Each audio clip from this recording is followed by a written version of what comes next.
This open meeting of the Conservation Commission is being conducted remotely via Zoom pursuant to Governor Baker's March 12th, 2020 order, as most recently extended on March 28th, 2025. Access information for the public has been provided on the town website. This meeting is being recorded. Please remember to mute your phone and computer when you are not speaking. This is done on the phone by pressing *6. As chair, I will introduce each speaker on the agenda. Please note that you will not have screen sharing privileges, but staff can display any visuals per your cue. During periods of public comments, participants must use the raise hand icon in the Zoom menu bar to indicate they would like to speak. This is done on the phone by pressing *9 and then *6. To unmute when you are called on, participants who raise their hands will be recognized one at a time and will be promoted to speak. Finally, each vote taken will be conducted by a roll call vote. As a reminder, the Commission is concerned with state and town wetlands and stormwater regulations. Concern outside this purview need to be addressed to appropriate boards. For example, road conditions must be addressed by with the select board, and traffic concern must be addressed with the planning board. Do you hear some background noise on my end? No. Okay. I have a couple of cats playing feverishly at my feet, and they're knocking stuff around, and that's all I can hear. So just curious if anyone else is picking it up. If not, we will continue on. All right. You're good. Good. Okay. So they're just distracting me. Okay. As far as action items or should we start with the continuance? The two things I think we can fit in ahead of the 7:10 would be continuing Tufts and meeting minutes. Okay. I requested. Okay, here we go. So we'll read this one in. So it's 200 Westboro Road. Pursuant to the Grafton Stormwater Management Bylaw, the Grafton Conservation Commission will hold a public hearing via Zoom to act upon application for Grafton Stormwater Bylaw permit for the demolition and construction of a building at 200 Westboro Road. The applicant has requested a continuance to December 16th. Do I have a motion? I'll move to continue the hearing for 200 Westboro Road to December 16th. Second. Do I have a second? Second. Motion is second. Roll call vote. Jonathan, you're on my monitor, so you get to go first. Yes. All right. Travis. Yes. Amira. Yes. And Noah. Yes. Okay. And I am also a yes. That carries. And the hearing is continued to 12/16. Okay. All right. All right. Which is the other item? Meeting minutes. Meeting minutes. Okay. Did everyone have a chance to review them? And so we're looking at which meeting minutes I had it. I was just looking at them. Go back to here. So we have meeting minutes for May 6th, September 23rd, and November 18th. Does anyone, I will just do a quick round. Does anyone have any comments or any suggestions for updating for any of the meeting minutes? Noah. No comments. Jonathan. No comments. Amira. No comments. And Travis. Nothing for me. Okay, I also have nothing. So if I could have a motion. I'll move to approve the meeting minutes for May 6th, September 23rd, and November 18th, 2025. All right. Second. We have a motion and a second. Roll call vote. Travis. Yes. Amira. Yes. Noah. Yes. Jonathan. Yes. I am also a yes. The motion carries unanimously. All right. Those two items are done. Leah, anything else for 2 minutes? I don't think so. Okay. then I am going to take a second because I'm going to throw my cats out of my office because they are making so much noise. They're distracting me. So Okay. I will be back by 7:10.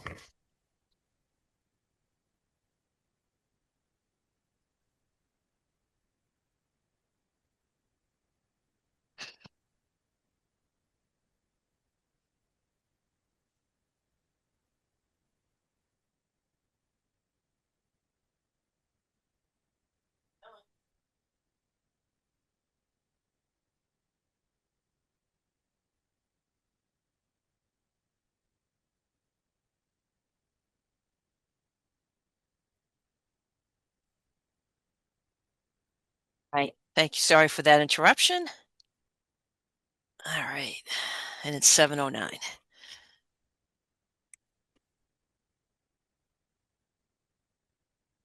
Anything else to chat about?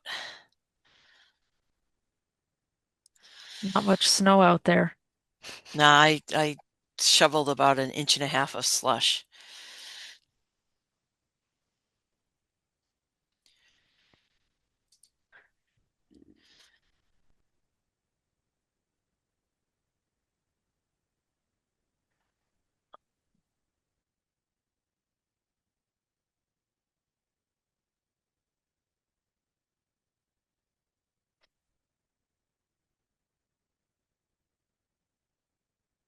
So we just have to wait till 7:10 because it's a time certain start time for the first public hearing.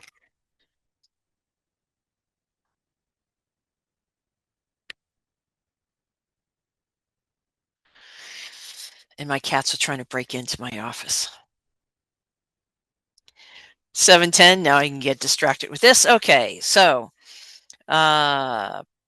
pursuant to the Massachusetts Wetlands Protection Act, the Grafton Wetlands Protection Bylaw, Conservation Commission will hold a public hearing to act upon a request for determination of applicability for the after-the-fact tree removal at 81 Millbury Street in Grafton. Want to fill us in on this one, Leah? Are you going to the applicant first or me? Why don't we go to the applicant? Okay. So who's here to speak to that? Hello, Wasim Arshad, owner of 81 Millbury Street. You have the floor if you want to just kind of go through what this application is for. Sure. Hello, all members. This is my first conservation meeting, so I apologize for any misformat or not familiar with the format of this. So, going to is that just what I wrote in the application? Should I give a detailed overview or Sure. So let me just kind of, let me go through the process for you. So it's fairly straightforward. So typically the applicant just presents, and yes, it's really just a summary of what your application is for. It's really up to you how much detail you want to go through. I would just give an overview of what you're doing. Once you present that, and if you have any illustrations or anything else, the staff can display them on Zoom for you. After we do that, I'll go around to each of the commissioners to see if they have any questions or comments on this application. Then we get into a discussion at some point. Once we finish that discussion, we'll open up and give the public an opportunity to ask any questions if there's anyone here or if they have any questions on this particular application. Once we go through that process, then it's like this is just for your information. So this is an application for determination of applicability. So for your kind of to you understand it, on a request for determination of applicability, we'll either say it's negative or positive. You actually want a negative because what a negative means you do not have to do a notice of intent, which would be the next step. So that would be saying that we give a negative determination that you don't have to do anything else. If we give a positive determination, then you would be coming back with a notice of intent. But we're not there yet. But just to let you know, when we do kind of have a vote, that you understand a negative is not a negative in this particular case. It's actually what you're looking for. So that's kind of give you an overview of the process. For this one here, I would just say, just give a general summary of what you're here for, and then Leah will kind of give her kind of what her take is based on being the the agent for us. So No, thank floor you, is yours. Sandra. And I think this commission with a lot of knowledgeable people here, I'll learn a lot more. So I'll give a brief overview. We bought this property back in 2019. This was our second house. First, we bought in Manchester, New Hampshire. We moved from there here for kids schooling and everything, plus work. I work in Boston, so there's a Grafton train station. So for 19, 20, 21, 22, 23, several years moving into, I noticed there was a fence, but when I moved into the house, it was just fence and a lot of woods in the back. And over the years, trees were fallen in when I traveled, and a big tree was fallen in a driveway, blocked the whole driveway. Family was stuck, so I had to pay a lot of money while traveling to have somebody come in and get my family access, resume the access on the driveway. Neighbors' fences were broken, were getting due to storms. Big trees fallen and broke their fence, and trees were hanging over their houses, both right and left. And so I didn't do anything because I called up tree guy and they said they're gonna charge few $1,000s for one tree, and I was like, okay. Then I called insurance after, it happened 3 or 4 years where I was just like these trees were falling and things were happening, causing hazard. And insurance said, now you told us it's not some if there are dead trees in front of your house or there are trees in front, it won't be covered since unless you take care of them. Then I called somebody back in I think at the end of 24, early 25, to remember, but I called. I was like, there's something I had no idea about, no knowledge much more about conservation land or wetlands, but I heard there is some sort of a wetland, and I had to call town. So I called the city, the Grafton City town number, and they sent somebody up. Don't remember exactly what his name was. In my conversation with him, he came up with an iPad and with a town car, and he said basically went through and he said, "Nope, this is not. None of that is any wetland." That's exactly what his words were. And I was like, okay, you're feel free to. And I was like, if that town is gonna, because I was not like, can you guys take care of the trees because they're a hazard to my neighbors? And they're like, no, you are gonna cut it down at your own expense. Then I didn't do anything still.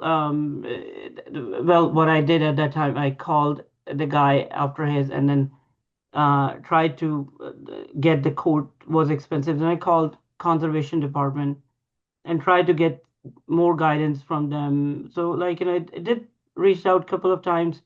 And I think in the conversation, I mentioned that there are few trees that I want to take care of in my conversation. As I mentioned in my application, there are few trees I want to take care of, and I want to take care of the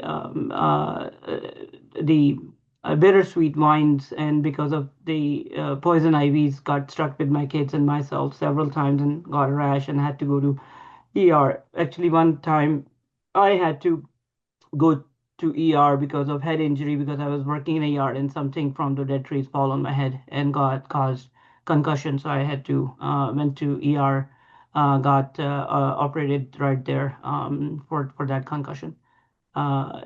Then I straight called. So what I learned through the process is, okay, few trees I could cut down, and if they're hazard and bittersweet vines, all of those can be out.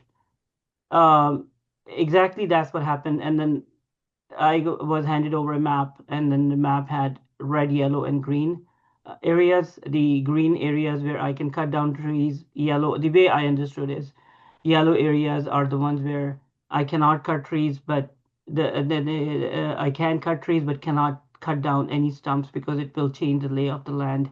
And the red areas are the ones which are cannot be touched.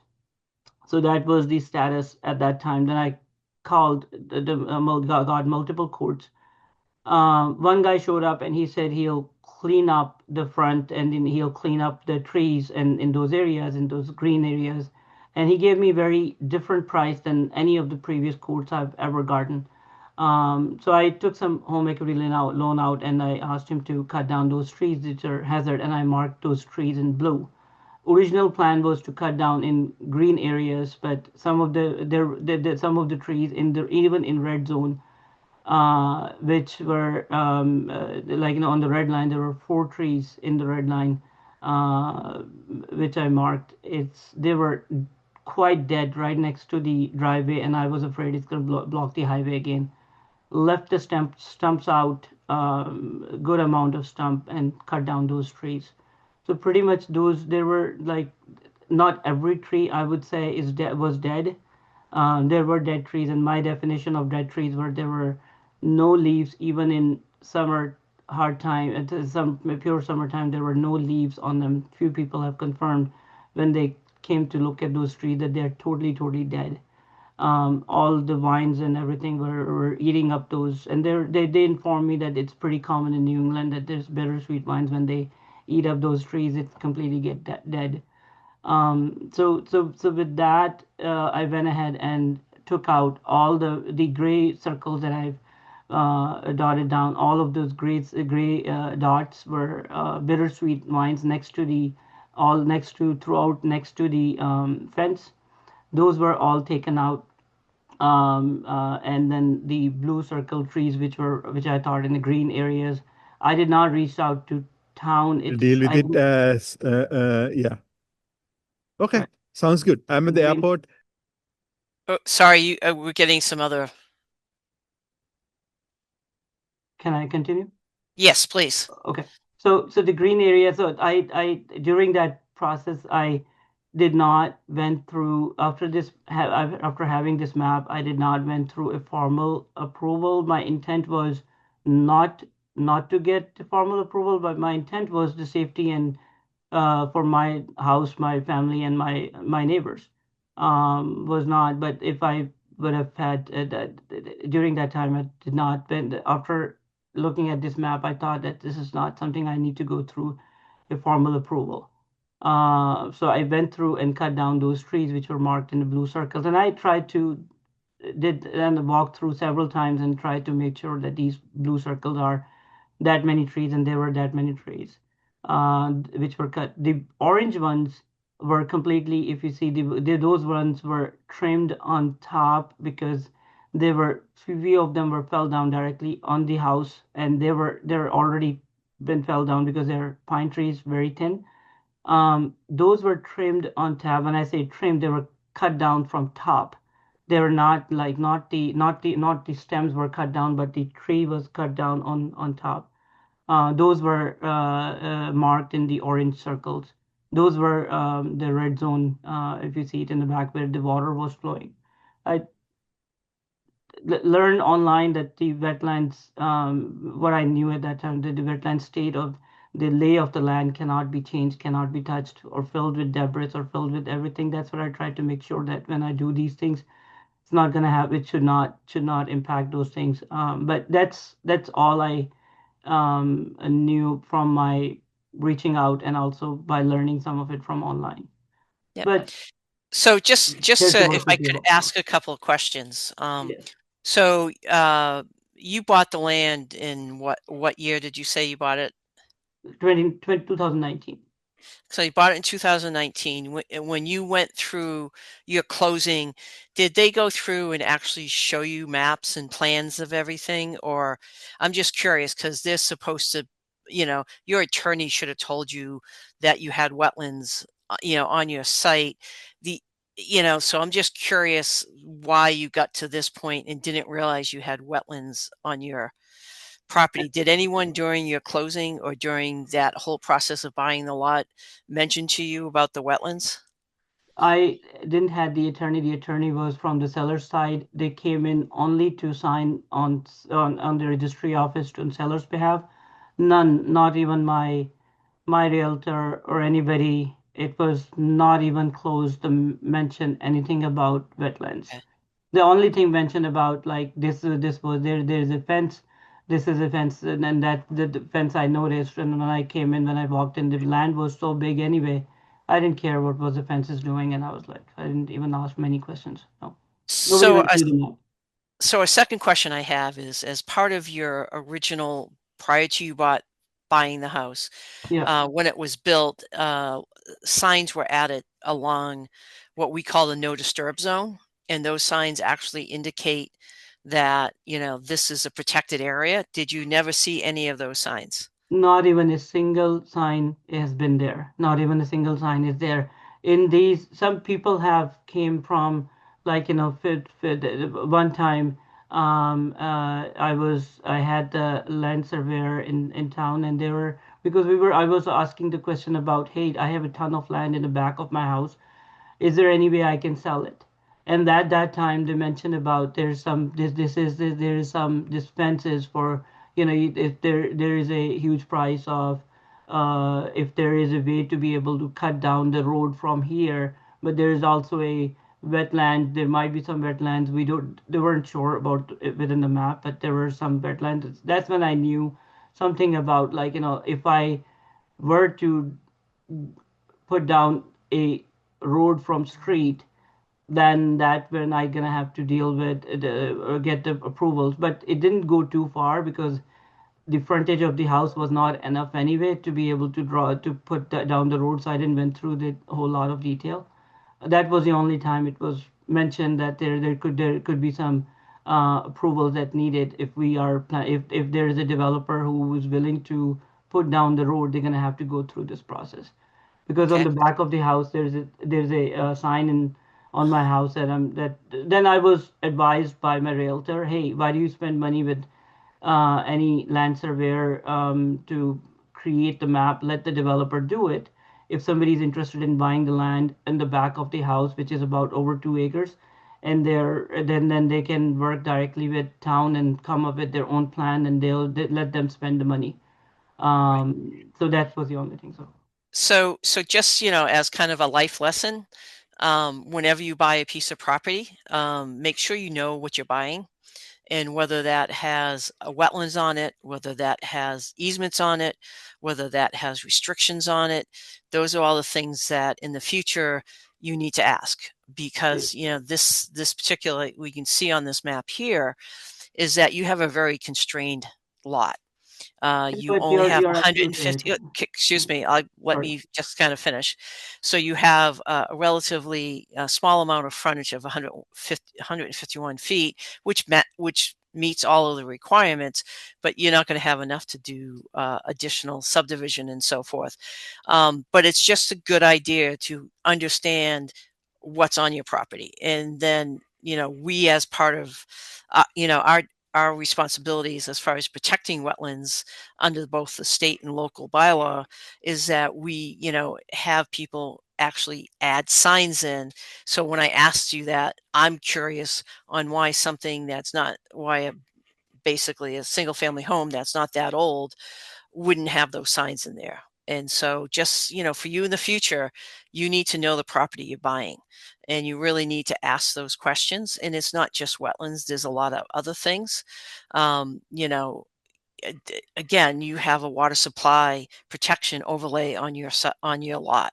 You need to understand all those things because it does definitely give constrains what you can do on your property. So just understand that in the future, you need to kind of understand what you're buying, and it's pretty, just a hint in the future. That's what you want to do from our perspective. What we're responsible for is basically making sure we implement the State Wetlands Protection Act and its regulations, that we enforce the local bylaw and its regulations, and things like that. I don't know who from the town came out here. I don't know who you talked to.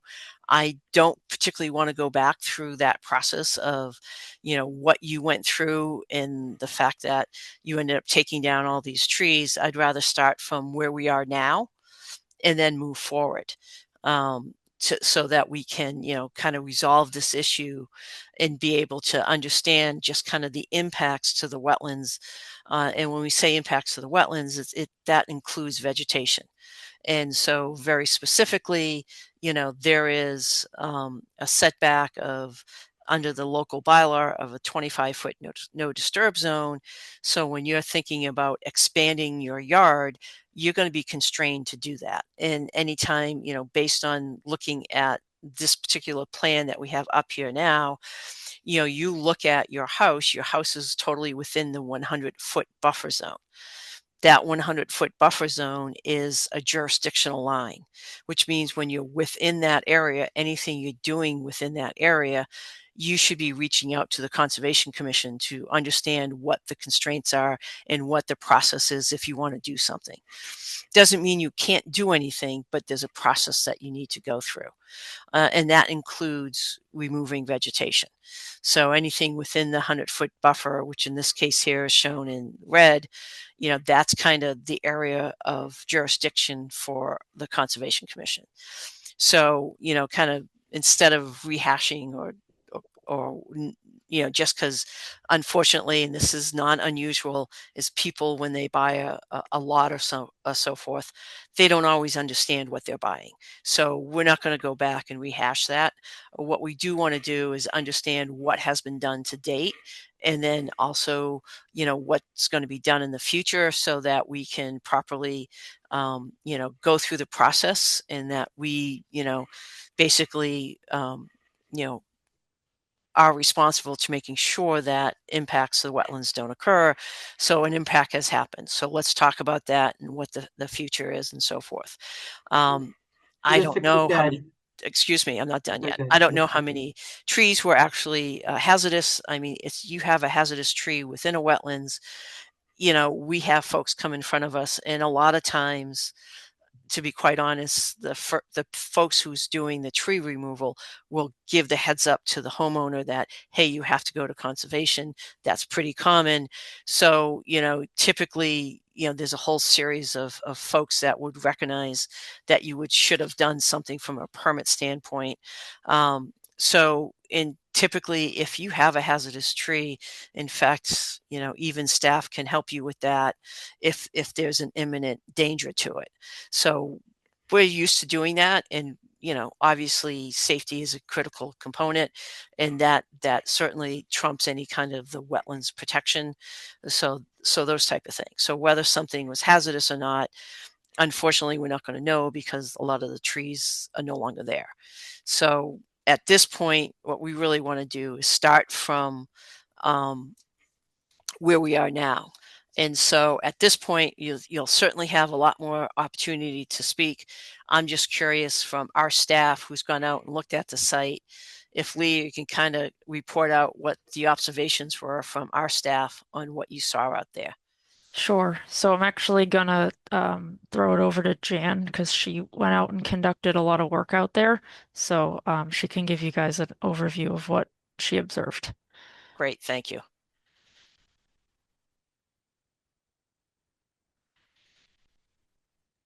Just 1 minute. Let's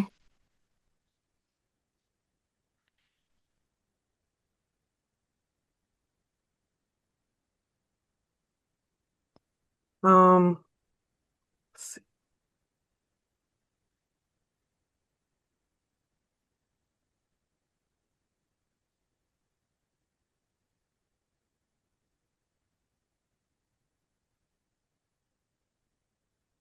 All right, so in the front of the house, there's a pretty clear or along, starting from the back corner here and moving northeasterly, there's a pretty clearly defined stream channel. And in fact, this plan doesn't really clearly depict that, but there's one main stream channel that comes this way, and then there's another one that sort of run parallel, and then converges, I would say probably down here around this point.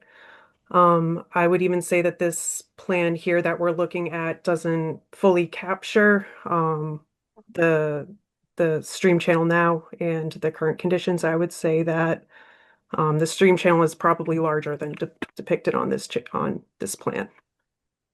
So I went to the site last the 25th and the 26th of November, so last Tuesday and Wednesday. And the front yard is almost completely clear cut. And the backyard, I counted 17 trees total that were completely topped, and most of the limbs were removed on most of those trees. There was signs of the recent tree removal, so what we can see now, but there was also signs of previous trees being removed. I counted a total of 73 stumps, 51 of those being freshly cut and 22 being darker, were probably cut a while ago, although I'm not sure how long ago. Of these 73 stumps, 37 I estimate to be within the resource area, so within the intermittent stream channels, or directly on the bank. 23 I estimate to be within the 25-foot no disturb buffer zone, and then additionally 13 within the 100-foot buffer zone.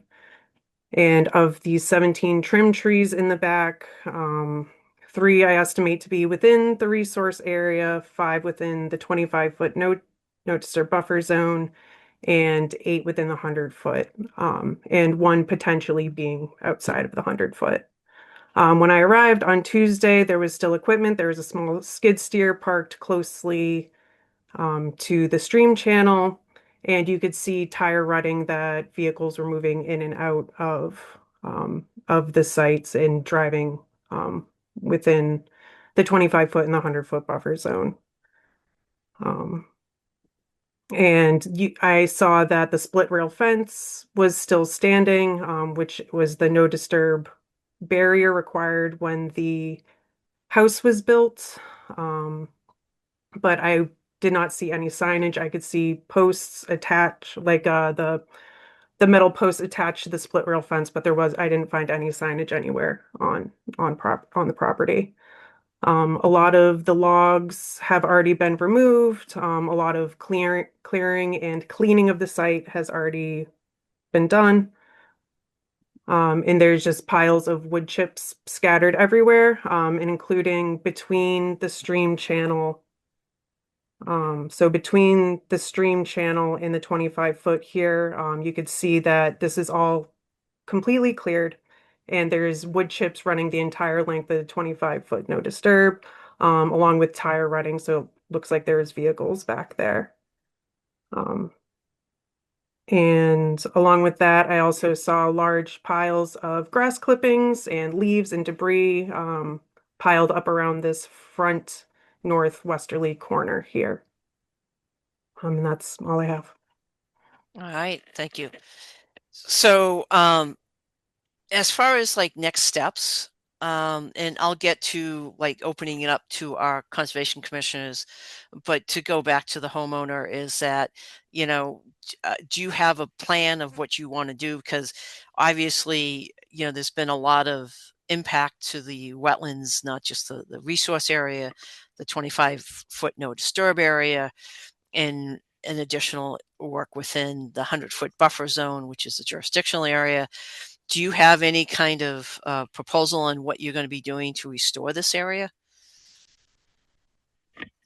Yeah, this is what I'm learning from this commission now, as well as I did some research when I submitted the RDA application, when I was informed I'm going to have to do those. That's when I did the researching. Before that, what my thing was when I was taking down the dead trees and all those things is to my next step at that time was to send another RDA application in future. And I've mentioned that while I was talking to Jan, and thank you for guiding me through the process, that I would like to at some point put an RDA application, see if there is a way for me to be able to put a drain pipe. And I'm, again, not very knowledgeable about the trend, but the way we have it in a driveway, the same stream is flowing through the driveway, but there was a pipe that was put, a drain pipe that was installed in between to create a driveway.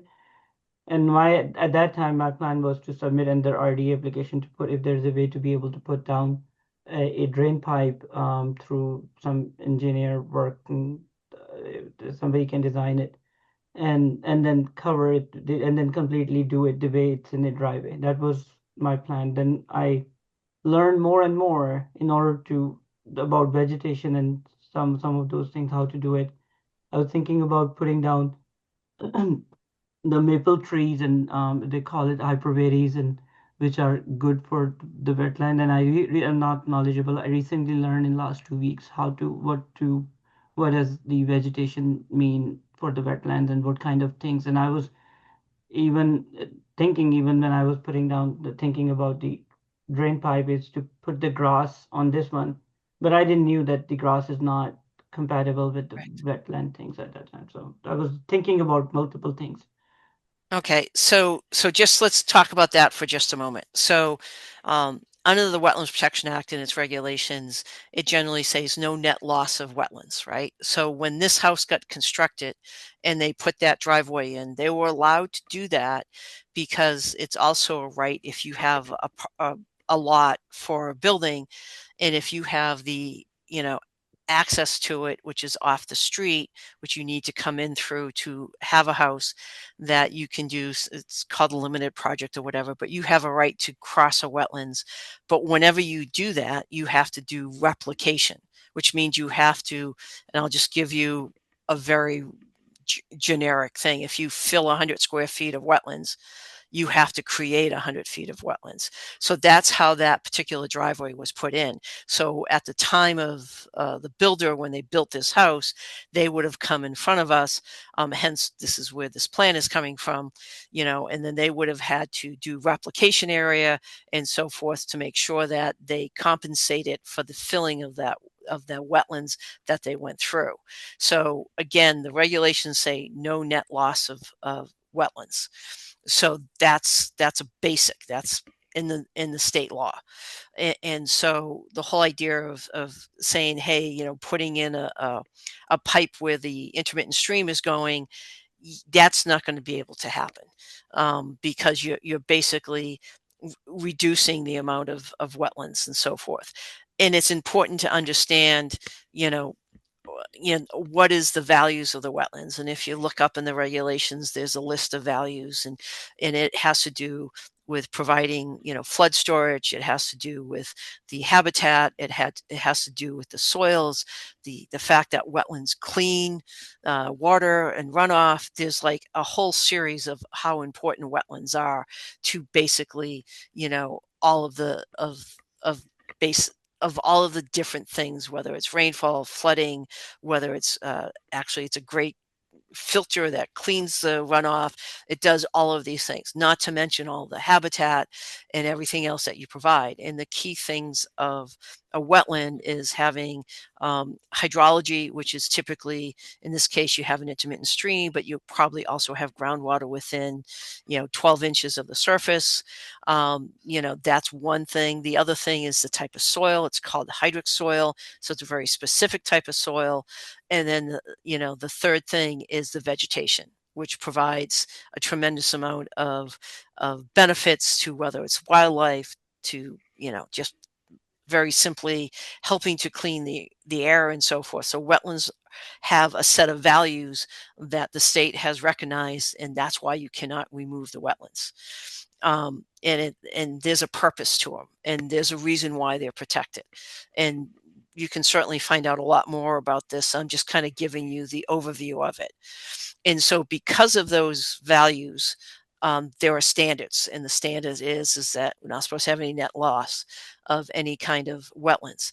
Now, that wetlands being lost is by cutting the tree canopy, by removing trees, you're altering and you could be reducing actually the area of wetlands. So that's a direct impact that's not allowed.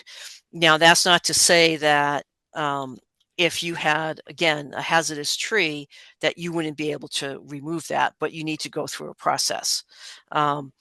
So it is just, it's if this is the first time of seeing any of kind of these regulations, yes, there's a lot of them, but it's it's pretty widespread. And if you've had the opportunity to buy houses before, it's one of those things that you run into. I do not have any wetlands on my house, but my neighbor next to me has a pond behind me. That's all wetlands. That 100-foot buffer comes onto my yard. So when I did work, on my yard, I had to make sure that I was far enough away from the wetlands that I didn't fall into the jurisdiction. So, it doesn't matter who you are. If there's wetlands there and you're within that jurisdictional area, you need to go through the permitting process. So at this point, that didn't happen, and the fact that you went ahead, not knowing what was going on and what the, kind of the value of the wetlands were or what the regulations were, now you've done an impact to it.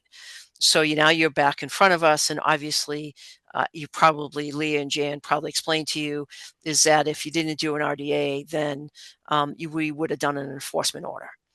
So would much rather work with you to kind of clean this up as opposed to doing an enforcement order. So that's kind of where we're here now. So at this point, kind of that gives a background, and I understand that you're not, familiar with these regulations. This does happen. So trying to kind of fill you in on those regulations and what our Thank you. responsibilities are. So at this point, I would like to go through the commissioners and see if they have any other questions, and then we can get into kind of next steps and what the next process is going to look like. But let me just first touch base with all the commissioners to see if they have any particular comments or questions on. So, Jonathan, you happen to be up on my screen. Any other questions or any other kind of comments to lend to this hearing? Sure. This seems like it's got a lot of timeline to it. So I think the timeline is important to understand with the intent and the conversations going back and forth. So it sounds like there was some authorization or some feedback given about a few hazard trees. And then we're now in December, and it sounds like, sometime mid-fall, October, you reached out to Conscom again, and they had notified you that you were beyond, right? I don't understand the true conversation there, but to the applicant, what has happened on the site from October when you had a conversation with conservation and now December? Has that Sure. been when all of this tree, if there's equipment out there, have you been cutting trees in the last few weeks, month? No, sure. The equipment was out there because not to cut the tree. The equipment, the skid steer was out there, and again, me without knowing that the skid steer cannot walk here, because that was the person who was taking up the wood, and I mentioned in my application that I put the wood out for people take for free. And people were coming in to cut the wood on their own and take it for their house and whatever they were doing with it. So that was one of the person who was taking the wood, and he brought the skid steer with him to be able to move the logs into his truck, because he said he's going to take all of it. And so he came in with his skid steer. I wasn't aware that skid steer is not allowed. And this is the first time I was made aware that all of that is wetland. I was never aware that I thought that the stream is common, that there's, so if I would have knew all of that is a wetland, I would not even have allowed that skid steer to be in there. So he was not cutting the trees, he was taking the wood. That's Okay, so when were the trees actually cut? So the When last was time, all that work done? so sure, the last time the trees were cut back in before October when I called, because I wasn't sure about the red zone here, and which are circled in the orange. And I called and I was told, no, the trees cannot be cut. But there was like at that time they were already cutting. So I told them not to cut any trees. Let's top off the trees. I was not aware that it will make the trees dead, because there were few reasons. Number one, hazard. Number two, I recently installed solar and it was going through the panel, and the solar company said it's not going to be able to generate unless, because the trees are blocking the sun. So they, at that time, when I called town as well, the guys were already here. So I told them not to cut the trees, but just to top off the trees so it will unblock the sun for the solar. So that was the last thing that was done. The orange circle trees, which were back in the house, those were the ones being cut on in October. Okay. And from October, December, it was removal. It's like, people taking up the logs. Okay. Appreciate that clarification. I'm still in all the collaboration. In my opinion, it's a little bit of a stretch to get from multiple conversations with multiple folks to where we are currently right now. I understand that you don't understand some of these rules and regulations, but it sounds like you've had guidance along the way from the commission to actually stop or pause or given some guidance of remove a couple of trees, but it seems like it's spiraled. I So thought the guidance was that I can, as I mentioned in my application, the guidance was in the green areas, I can cut the trees, and most of the trees were cut in the green area. This is how I interpreted, and this is how it was delivered to me. The green areas are the ones where I can cut the trees. The yellow areas are the ones where I can cut the trees, but I cannot take out the stumps. And the red area is the ones which is no red zone, which is no touch zone. So that's why in the back of the house, that's the reason I called again, because I knew the guidance I was working with. I had given the orange circles, the ones I cannot touch those trees. So I topped off on top. And this is when the tree cutting guy, I told him this is not something. Then he said, you can cut off the trees on the top. That should be okay. I didn't knew that these trees will completely be dead and impact the land. So during that, so if you're asking me the question about the conversations, I thought I was working as per the guidance, as per this map. Yellow, green, and red, as I mentioned in the application. okay. Guidance was clear that I can cut the trees in the green area. I can cut the trees in yellow, but cannot take out the stumps. In red area, do not touch it. That was the guidance. And that was guidance given to you by the Conservation Commission agent or our Yes. staff. So can I cut in here for a second? Sure, Leah. So the only authorization I gave back in July was the ability to cut a couple of hazardous trees. We're near the road where my first green dot is, and he mentioned some where my other green dot is in the lower left, lower right of this picture. A couple hazardous trees that were posing an immediate threat, I said could be taken down. I walked him through the different zones for the other colors and explained what kinds of tree removal or not can occur in those areas, but I did not tell him to go ahead and do it. I only said he could take down a few that were posing an immediate threat out by the road and way behind the house is what we talked about. And I put the green dots on the plan and emailed it to him when we were on the phone to make sure we were talking about the same spots. I appreciate that clarity. That was my understanding as well, based on all the stuff that I've seen here on our data. So I don't have any additional comments or questions. Sandy. All right, thanks. I'll keep going. Travis, any questions or comments? A couple quick comments. So I did find the original wetland permit and order of conditions. It's on the Worcester County Registry of Deeds. So at least it was publicly available. It's really disappointing if it wasn't provided when the applicant purchased the property. The aerial photos definitely show those large dead trees highlighted in green. You can see them, probably an old oak or ash that died. Everything else to me in the aerials looks like the trees were alive. Google Street View confirms that most of the trees were alive too. It's not like it was just full of bittersweet. Kind of a question for Leah or the other commissioners. I'm concerned based on what I read in the application and the conversation. Is it clear that no more impacts can occur? I want to make sure that there's not continued impacts. And does the RDA prevent further impacts? Does that make sense, Sandy, Leah? Yeah. So yeah, because I mean, going through the RDA, I totally get what you're asking, Travis, is the fact that, we're in a permitting process now, which is the request for determination of applicability. So you shouldn't be doing any work through that process.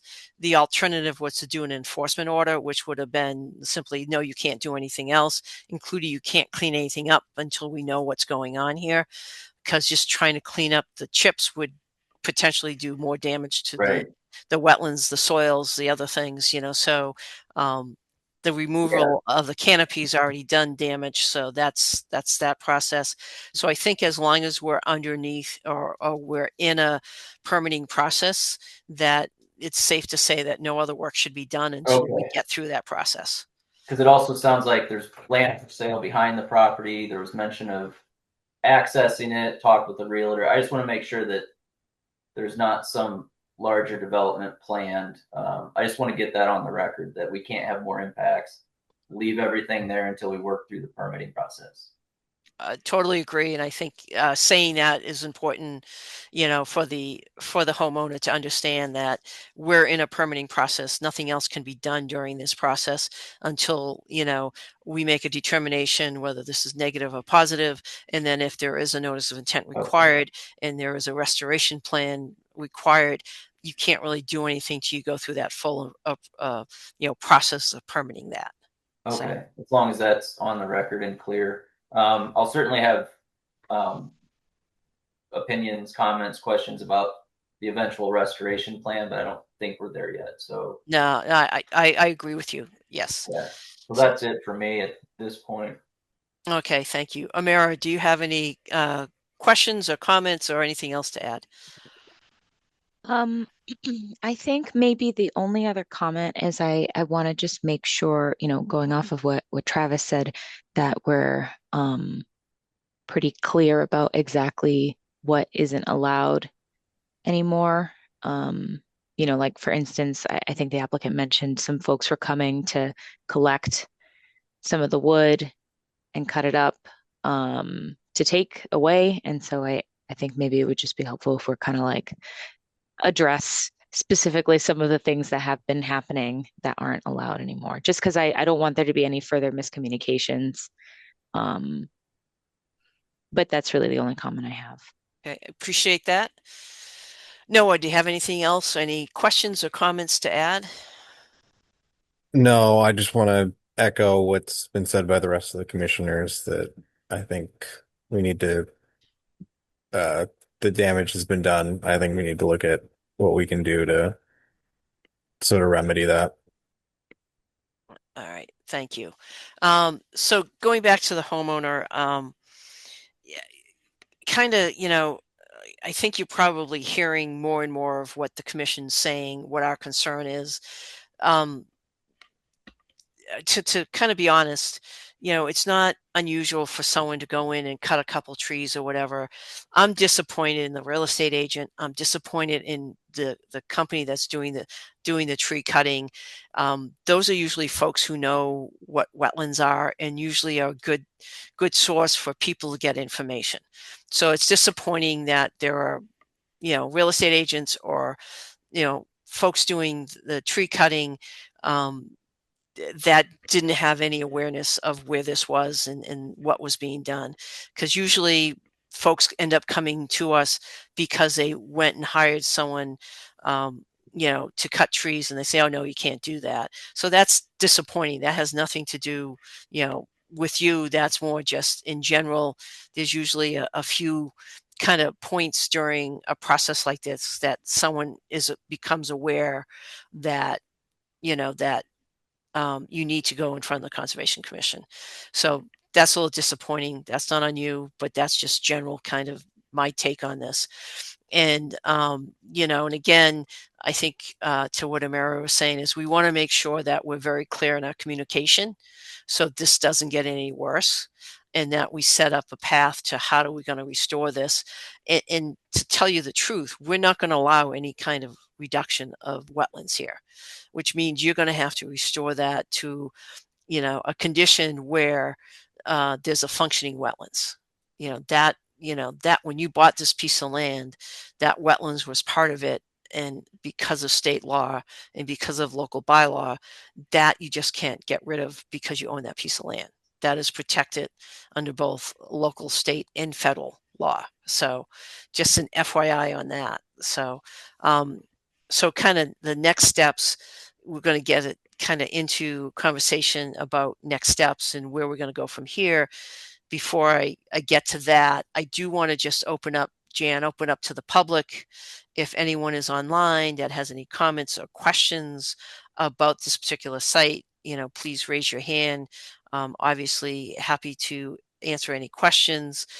This is part of the process of an open meeting, and basically giving people the opportunity to have any comments on this public hearing. So Jan will keep an eye to see if anyone is, wants to have a comment on this. So I'll go back to the applicant. Do you have any specific questions at this point based on all the comments from the different commissioners? No, Sandra, thank you to you and thank you the commission for the clarity, and I think that I'm learning a lot from you guys and willing to work with me on this one.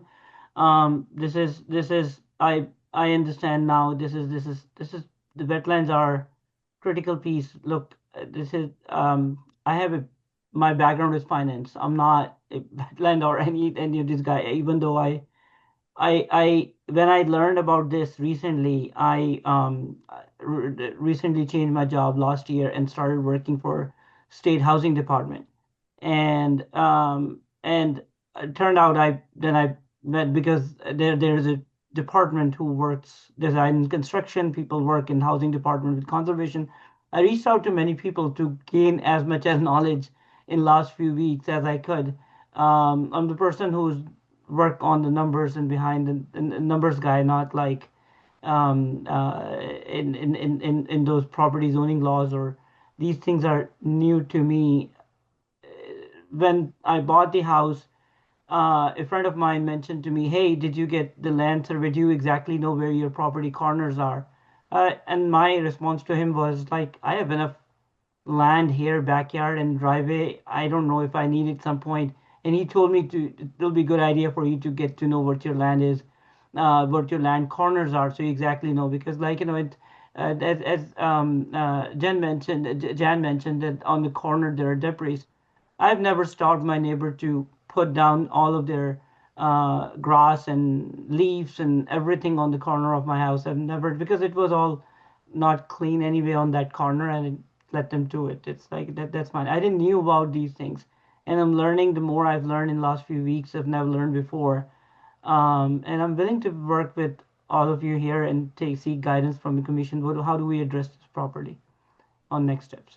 Okay, I appreciate that, and yeah. So and again, we want to make sure we're communicating with you, and staff is there to help you, right? They're there to give you that, and please, if this is new to you, we all have to go through a learning curve to understand what we're doing. And if you've never been in kind of doing like land development on this end of things, it is a lot of information, but we're happy to help and provide that. So kind of next steps, from my perspective, and again, I'll go around to all the commissioners to kind of make sure that, they have their say in it and so forth, is that, what we want to start talking about is, assessing what these impacts are to the wetlands and figuring out a way to be able to restore those wetlands so that they function and they have all of the functions that are identified in the Wetlands Protection Act. And so that we restore the vegetation, we restore the kind of the canopy and so forth. Now, as far as the fact that you have, solar in your house, I do too. I have trees on my neighbor's yard that impacts my efficiency of my solar. I can't cut them down because I don't own them, but two, they're also within 100 foot of a wetlands. So those are kind of constraints. And again, you have to work with those companies to understand that. And so I understand those things. You can't just randomly cut down things. You thought that it was your property and there was no issue with that. in this particular case, there is the wetlands there, so it's not straightforward. There are different regulations that do, somehow it can also prohibit, but also it gives you can also come in and get permission to cut certain trees down or trim trees. But again, it's one of those things you have to go through the process. So, Leah, I know that you have kind of thought about this, and as far as kind of giving some of the next steps to kind of, set up so that we can go to the next steps and figure out how we're going to kind of resolve this issue and get a wetlands back on this site. Sure. So sort of as an aside, we do have to figure out what to do with the waiver requested to be in the no disturb. It's kind of an awkward thing to have to vote on after the fact. I'm thinking it's probably best to deny that waiver because this is not disturbance we would have approved. But Right. that's an aside. It's my understanding that we can't authorize impacts or restoration to resource areas under a determination of applicability. If you're having impacts, it needs to be through a notice of intent, which then Okay. receives an order of conditions. So along that note, we would be issuing a positive determination if you guys are in agreement with that. Longer term, I think we need to get a handle on the impacts to the resource areas, size of those impacts, size of impacts to the no disturb zone. This plan is from 2015, so it's very outdated. So we need a new plan showing us where the boundaries are. Then we need a proposal to remediate all of those impacts. As you touched on already, vegetation. Um, you know, we're not letting any more cleanup of the site take place now, but it's also worth noting that long term we want some of that, stumps, logs, limbs to be left there for some understory. Um, in addition to whatever plantings get put in place, we also need restoration of the no disturb and then of the protection of the no disturb. So the fence that has panels missing, the panels need to be put back. It needs to be a complete fence. It needs to have the signage on it that belonged on it in the first place. Um, and that no disturb line might not even fall where it falls on this plan now, because again, this is from 2015, so things could have changed on that site. So my overall recommendation would be to issue a positive determination requiring an NOI, and I would set deadlines on that. I would require that to be filed by. We went ahead a few meetings deadlines and picked it would be by January 13 in order to be on the February 3rd meeting. We thought was a reasonable time frame. If you guys need us to look at others, we can pick others, but I think we should have dates in place so that we know if action is not taken by those dates, we'll have to do an enforcement order to get the ball rolling on this so this can be restored. Okay, that seems reasonable. Let me go around to see if any of the commissioners have any other kind of other suggestions when it comes to kind of next steps. So let's see here. So Amara, you're up on my screen, so you get to go first. Hi. So question, just because I am just want to make sure I understand. For the NOI, does that, I guess as part of that, do we also, or does the staff also like provide the applicant with, like guidance on consulting like a wetland scientist and things like that? Yeah, so the applicant will be responsible for hiring, people who are qualified to do this. Obviously, our staff is available to answer questions or give guidance, but we don't want to. We are not. It is not appropriate for us to like come up with a restoration plan. We're here to help and to assist the applicant, but they need to have someone that understands what a what a plan is needed to do the restoration. And Right. so, but yeah, so there's lots of folks qualified to do that. And we can certainly help by giving them, saying this is the type of person you want. We don't want to, there's a line there. So we're here to help, but we can't do the actual work. Right. So So it sounds like we probably recommend working with a wetland scientist, and we can Correct. help, like, if the applicant needs a recommendation for somebody we know, but we can't. Right. Yeah. Okay. We can give multiple people. We can't suggest one person. I mean, we have to follow all the ethics and make sure that we're fair and all that stuff. But but there are a lot of qualified folks around to do that. So, Perfect. and we're happy to help in that process. We just can't do the work because it's a conflict. So, yeah. Mm-hmm. That sounds good. Yeah. I just wanted to make sure that, anyway. Thank you. Yep. That sounds good. No, those are good questions. It also helps the homeowner to understand this effort and so forth, and that they will have to have someone to come in to help them. It's not, wetland vegetation is of a certain specific requirement, and there's different wetland species that belong in different areas, whether it's in, standing water is in a very wet area or in a transition area. You have all different plants that are appropriate for those locations. Obviously, all of them need to be native to this area. So there's those requirements. All that information is really readily available, and there's a lot of access to that. So, but it's a good kind of question to ask. So I'll keep going. Travis, anything kind of other things to add or questions and so forth? You're on mute. Try that again. So for the motion we're going to make, we're not issuing any conditions because it's just an RDA, correct? Aside from the timeframes that Leah mentioned. Correct. So by giving, if we have a vote and it is a positive determination, that means there's the next step, which is to do the notice of intent. Okay. And then into what Leah was saying, and I agree with her, is that we can't, to kind of have this process, we can't do it under an RDA. It has to be under a notice of intent.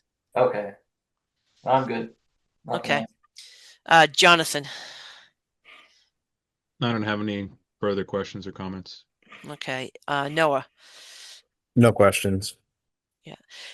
I really don't have any more questions. I just want to make sure the homeowner really understands what we're talking about. So let me go back to the homeowner. And if you have any questions, we're happy to try to explain what these next steps are and what we'll be looking for, just so that you understand, what we're trying to do to kind of move this along. Okay. A couple of questions. What is the notice of intent? What does it mean? Number two is the wetland scientist. I have no idea about the wetland scientist. Is that just before I say, like, to commit to it, and a couple of things, I want to work with you guys, but is it like I'm the one who's earning in the house, so is it like $30,000-$40,000 thing, or is that a couple grand thing? I don't know what that is before I say. So just a reasonable question. And the third thing is about the 13th date. I'm traveling tomorrow. I'm returning on the 15th of December. From that time to, I'm not gonna I'm traveling overseas, so I'll be back by 15th. And right after 15th, given the holidays and everything, I'll reach out to people, and I'll start while I'm out. I'll start reaching out to people via email to see who's scheduled. But all these things are going through my mind, to be honest. Yep. No, that's why I'm trying to get it so that you understand the process. So when you look at permitting through the Wetlands Protection Act, which also our local bylaw follows that, is that so there's several different applications. One is the one that you're doing, request for determination of applicability, which basically says, as I explained before, negative means you don't do anything else, that whatever you're going to do underneath the RDA can do it. In this case here, and I agree with Leah that to kind of do a restoration, we can't do that under an RDA, which has a fairly kind of limited amount of scope that you can do under. So that's one. There's another one called an ANRAD, an abbreviated notice for resource area delineation. That is just there to delineate a wetlands. So it tells you where the wetlands resources are. There's a very specific way you delineate a wetlands. That's another one that's underneath the Wetlands Protection Act. The next one, which is the most common, is called the notice of intent. A notice of intent can be done for a lot of different things. A lot of times, I'll give you an example. When your house was built, they would have had to submit a notice of intent to do work where you're working because you put a driveway across the wetlands. So you would have to do a notice of intent to show that you're filling some of the wetlands, that you're doing replication, that you're proposing a house, because it's all within the 100-foot buffer zone. And again, that 100-foot buffer zone is a jurisdictional area. So that's what throws you into the, Wetlands Protection Act and its requirements and its actual different permit applications. So notice of intent is the most common one, and that notice of intent will allow you to be able to submit information on how you're going to restore the wetlands. And so that's a process that comes through. It's another public hearing process where you submit it, a little bit similar to the RDA, but you submit with what you're doing for, in this case, would be the restoration. And so you would have information so that we could review it, and then we'll have to discuss if we, as an example, I happen to be a civil engineer. I am not a wetland scientist. I may have worked in the area, so I'm pretty well versed in it, but I'm not a wetland scientist. Wetland scientist is someone who, that's what they do. They look at wetlands, they do delineations, they do restoration plans. So it's a professional service, but it's their specialty is wetlands. And there's a lot of folks with like different backgrounds, in biology and botany and wetland science that would be considered a wetland scientist. And there's a lot of folks around that do this work. Not going to get into any of the kind of costs and so forth. I mean, that's, we don't mind. We have to give multiple people, like we have a lot of different wetland scientists who come in front of us, and we're not saying one is better than the other. As a public entity, we can't do that. But, we can assist with saying, here's the local wetland scientist, you can reach out to them, type of stuff. Then you can have that conversation. Obviously, staff is available to kind of give you, what exactly they do and so forth, and their backgrounds and so forth. But we can't do that work, So unfortunately, I can't tell you how much that's going to be. Again, you got to reach out to them and talk to them and see what that's going to be. And to be honest, going to 2 or 3 of them is probably the right thing to do, depending upon the size of the company and who's doing it. But there's a lot of qualified people that do this work, so it's not hard to find. So that's kind of the big picture. And so for the next steps would be, we would give a positive determination, which is the only kind of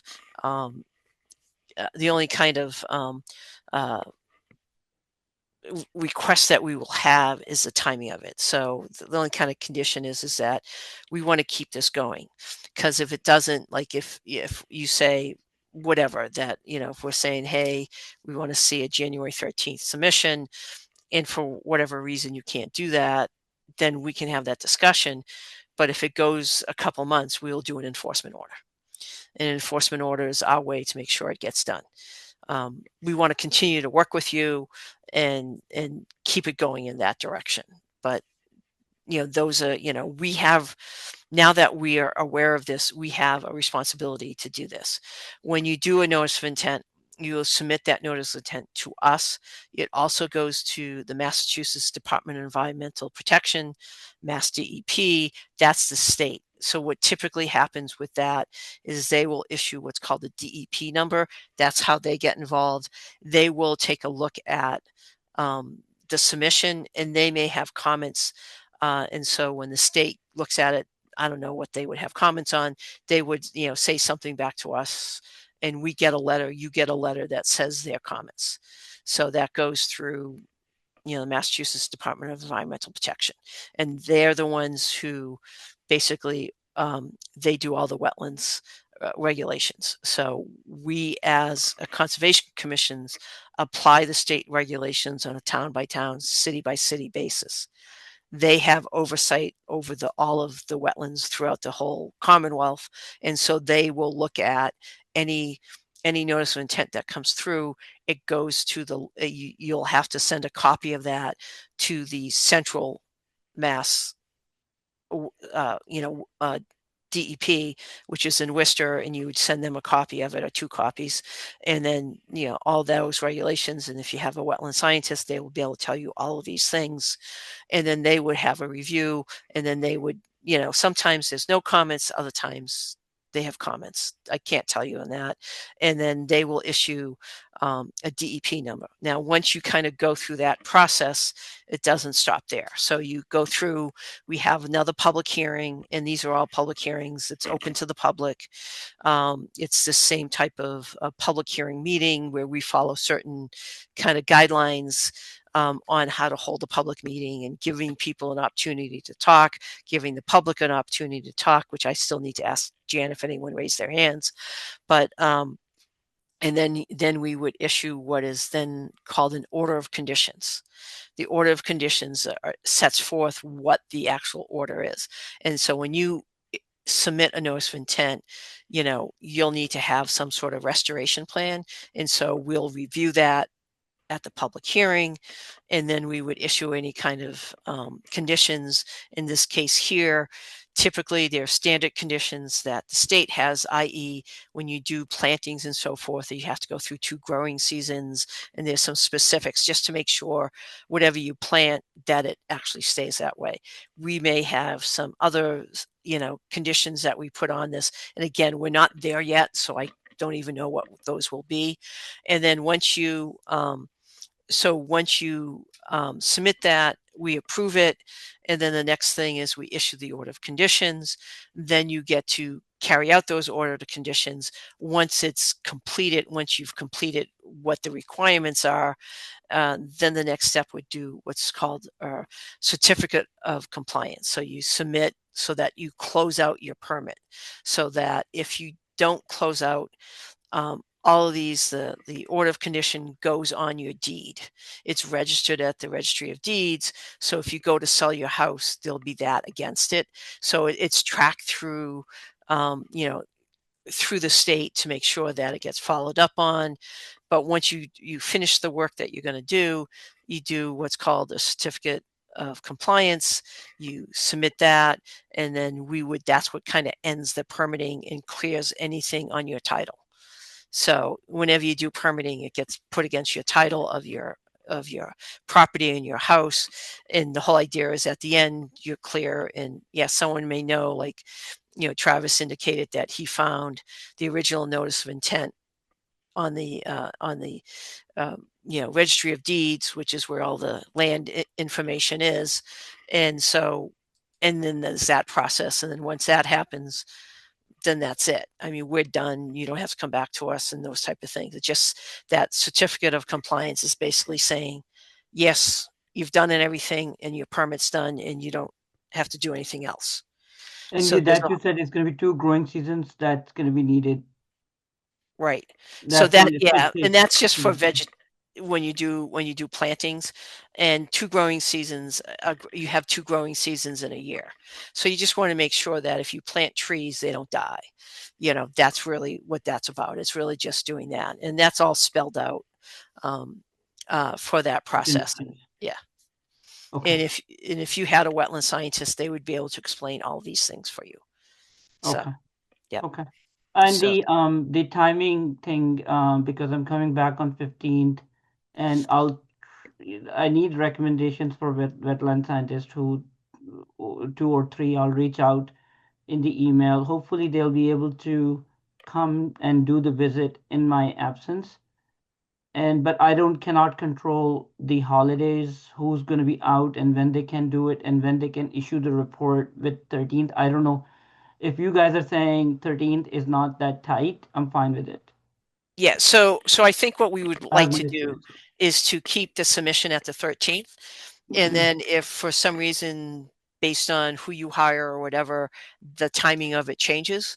We want to make sure that there's progress being done. So you can always reach out to staff to say, hey, this is what we're doing. And I talk to, and you can even have the wetland scientist call saying, listen, we're working on this. We can't get it on the 13th. We can do it. We can take that up. Okay. And we're not looking to, but we want to make sure it doesn't get lost, that we Yeah. continue, and there's a, kind of a process there. And we I want to get make it. sure there's progress going on through that. So I get the link for the application of NOI that I can submit, and that can I submit that? Do I need to do something in from now until like within next 2 days? Do I need to submit the NOI now? No. I mean, Okay. I think the key thing that you want to do is try to find The a wetland professional, a wetland scientist to help you. I mean, typically they'll complete the notice of intent for you. And so it's just, again, you need to talk to, you'll be hiring that person. You need to talk to them about what they do, what you do, and so forth. The thing is they do them all the time. They know exactly what they're doing. But again, that's a recommendation by us that you seek someone who has, knowledge of that and that process. And Okay. so, All right. Just to be very upfront and transparent here, I'll definitely reach out. I'll check with the fees. I have no idea about. I know about land architects and land surveyors when they go through the mapping. It's a huge cost. That's the only thing I know, right. because I was consulted. But I have no. But if that's something, and I'll do stretch myself out to be able to cover that cost. But if something that's totally out of my budget and bounds, and I'll report that back to you guys to work with you guys. Like, well, how do I do this? There's Yeah. something So, I just cannot afford. right. And again, that's a whole nother discussion Yeah, separately. I don't mean, want to go there, but yeah. So you mentioned before that you're working for someone that does housing and stuff, right?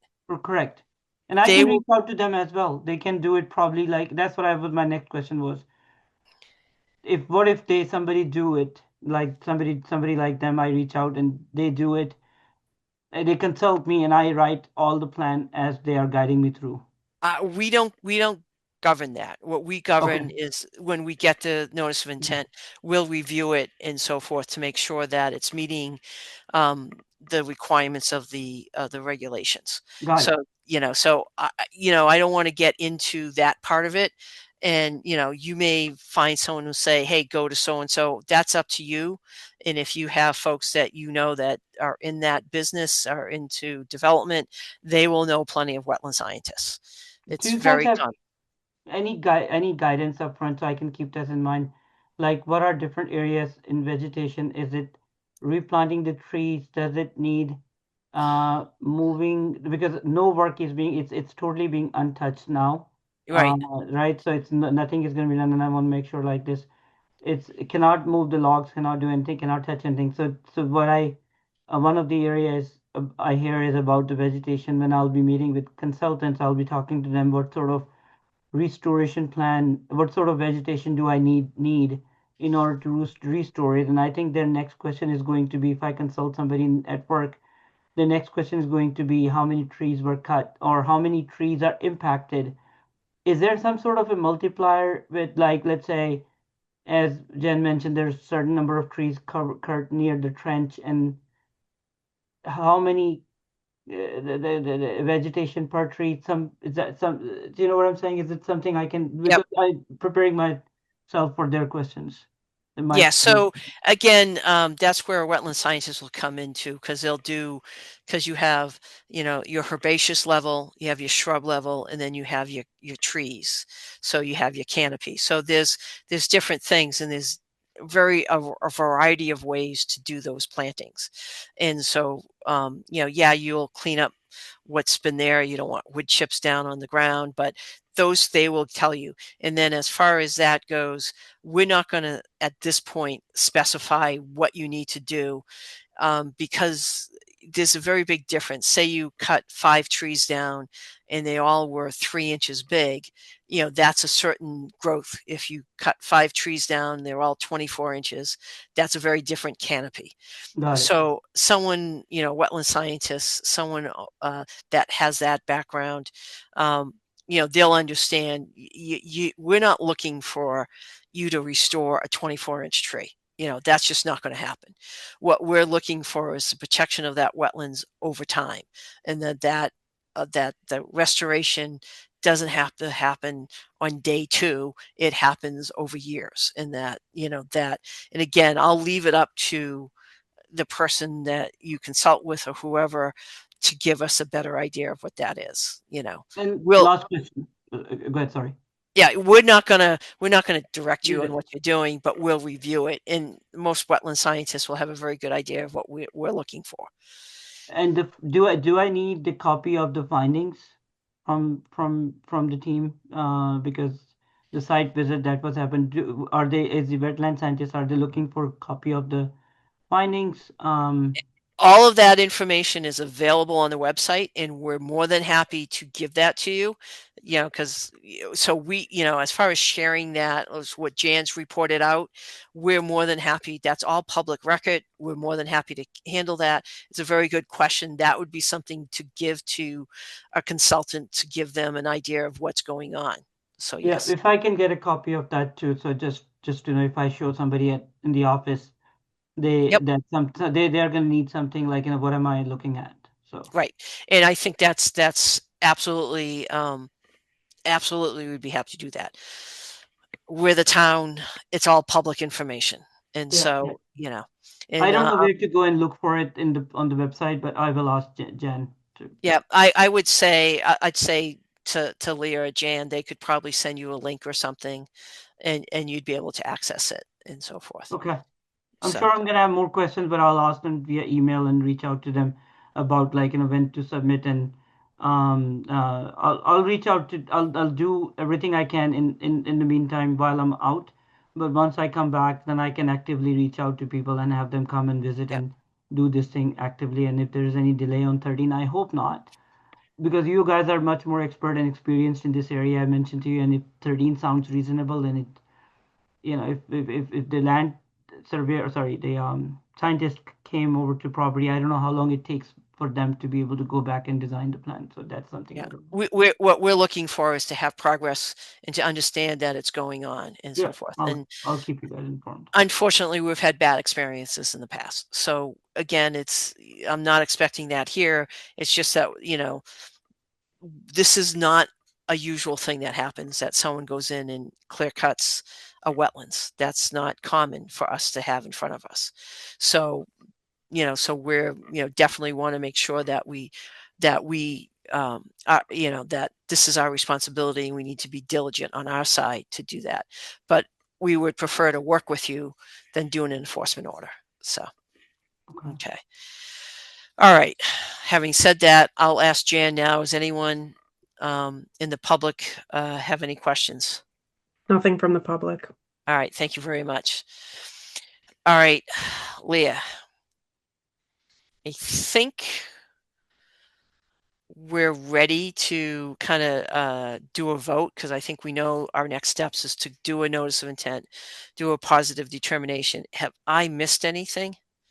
We got to do a Yes, vote sir. on that waiver request. We do that Okay. separately. The waiver Right, request, Travis? yeah. Okay, thank you. Mhm. And so the next thing we'll do is we have under our local bylaw is that you're not supposed to work within 25 feet. We have a 25-foot no disturbance.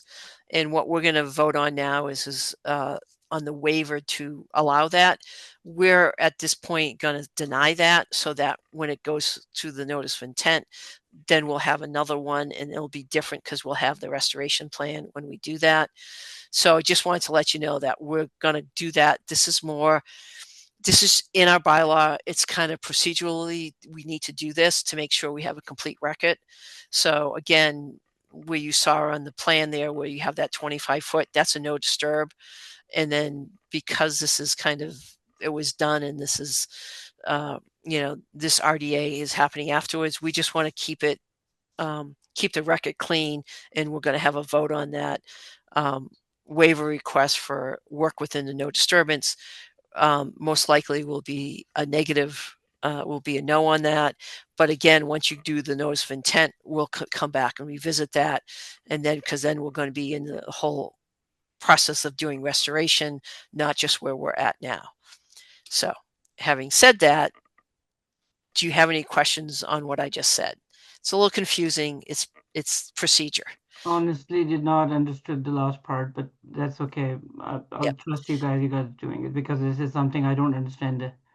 Right. No, and I All I get need it. to know is I'm not touching or going there. The Correct. That is the key part of it. You got that part correct. Yeah.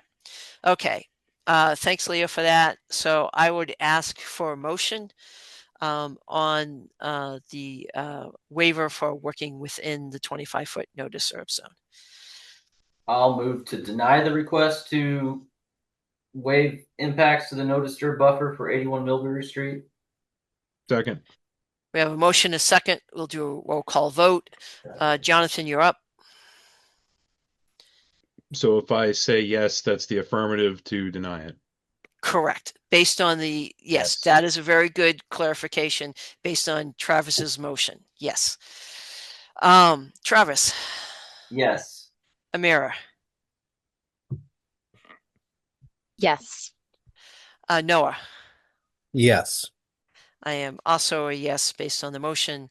That's a negative on allowing a waiver for the 25-foot no disturb. All right, Leah. So that takes care of that one. So the next vote is to vote that we will be issuing a positive determination, which I had said at the very beginning. Positive determination means we go to the next step, which is a notice of intent. So that hasn't changed. So do I have a motion on that?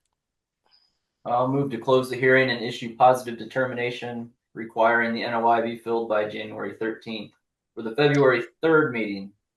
Otherwise, an enforcement order will be issued. Yeah, say it like that. We can always revisit it ahead of time if, just as to be that sounds revisited good. as needed. Yep. Do I have a second? Second. We have a motion, a second. Roll call vote. Noah. Yes. Amira. Yes. Jonathan. Yes. Travis. Yes. I am also a yes. The motion carries unanimously. So again, that means we are looking to do the notice of intent. Please reach out to Jan and to the office so that if you want any of the copies of the site visit or anything else, we can certainly be able to give that to you. And feel free to, reach out to staff. If you have any questions, whether that's Leah or Jan, feel free to do that. We want to assist you, and we kind of want to work with you and get through this process. No, thank you, and same here. And please, if I can get, just because of the in essence of time, I like to, tomorrow afternoon is my flight. I like to send out few emails to, if you guys can send me the suggestions for the land scientists. I'll work like, and We if I can't can suggest anyone. You need to just Google it. We can't do Wetland scientists locally. Yeah. Okay. We can't even do a list. I don't have one. We Okay. tell everyone to just Google it. Yep. And you should be able to find, there'll be a lot of them. So. Okay. All right. So can you guys send me the findings paperwork so I can use that, send it over to them, and see if there is somebody who can come in my absence and be able to do the site visit and be able to prepare while I don't want to waste this time, but I'm not here until the 15th. I like to send them a few emails so they can get it started.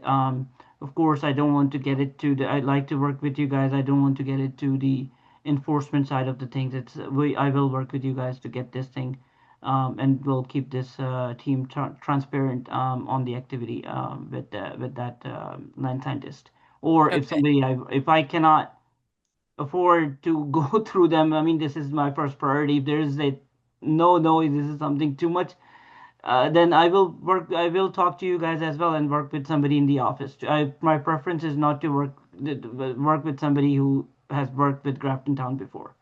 Okay. And that's absolutely fine. And just, again, just reach out to Jan or Leah and we'll be able to get you, Jan, we'll be able to get a link, right? Yeah, absolutely. I can send that tomorrow.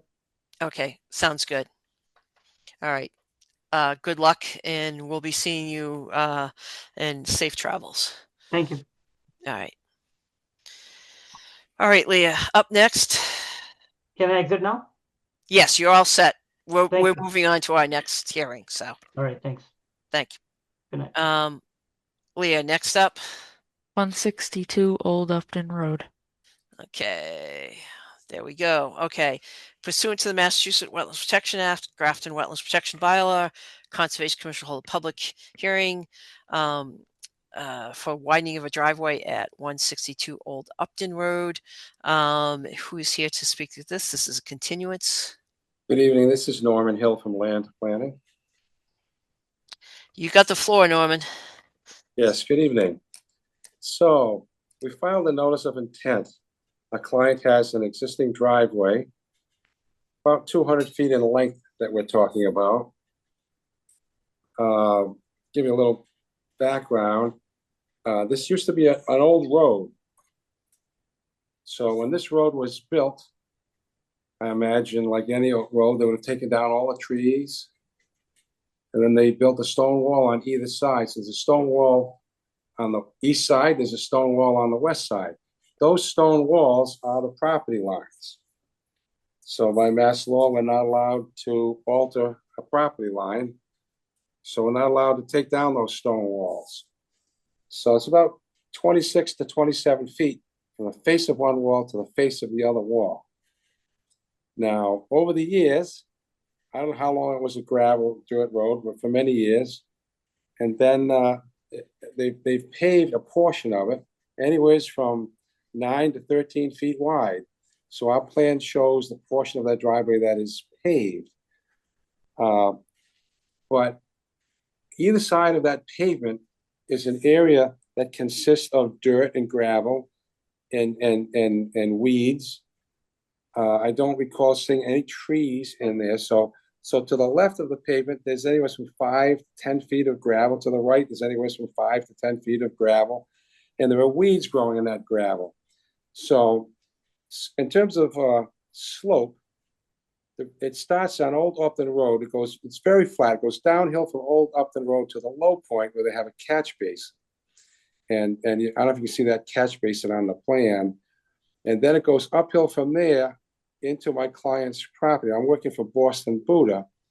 So this driveway, the first 75 feet of driveway is shared by 3 homeowners. Then the next 150 feet or so is shared by my client and another homeowner who lives way up in the woods out back. Neither of the homes out back have any frontage for a legal lot. That's why I say this was a road. This road must have created their frontage when their lots were created many years ago. So the first point I want to talk about is whether this is a redevelopment project or not. So this used to be a road. It was all gravel. The trees were all taken down. Now a portion of it is paved. We're asking to widen the pavement. To me, that's a redevelopment project. This was a road. We're redeveloping the road. Now, I've talked about this point with Emily from DEP. Emily believes that we are widening this driveway into virgin woodland, which is not the case. This driveway is not being widened into virgin woodland. It's being paved on a gravel area that was once altered. To me, this is a redevelopment project. Now, when this first started out, we had not filed a stormwater management report because it was a redevelopment project. But Emily wanted a stormwater management report. So we did a full stormwater management report. And we did everything we could to meet the standards that are required. But because it was a redevelopment project, I was not required to meet certain of the standards. And there are certain standards that I simply cannot meet. I'll explain why. As you can see, there's no room for a detention pond. So there's no way to mitigate the increase in runoff. So in our stormwater management report, we calculated the pre and post runoff, 2, 10, 100-year storms, and there is an increase in runoff, but in the 2-year storm, it's less than 1 cubic foot per second. That's very minimal, and we feel that we qualify under the de minimis requirements, which since we're less than 1 cubic foot of runoff increase, there's certain standards we don't have to fight to meet. Now, it's a CD type soil.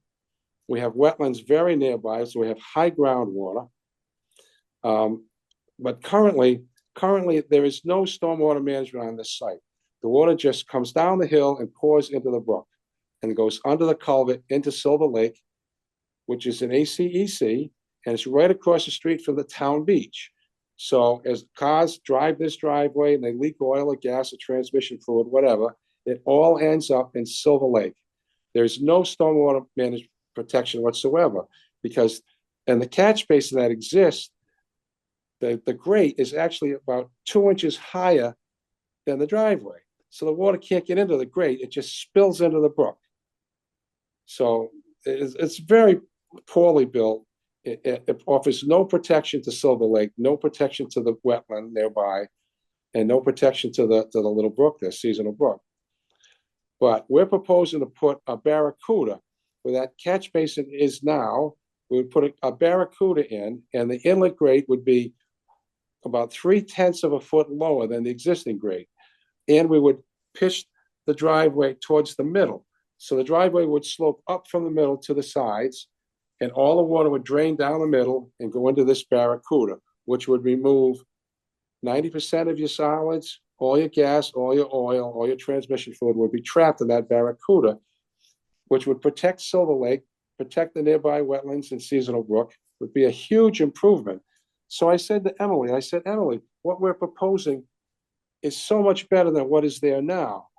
And she said, well, I don't care. You've got to meet all the standards. And I said, well, I can't meet the standards. I'm close to groundwater. I've got a CD soil.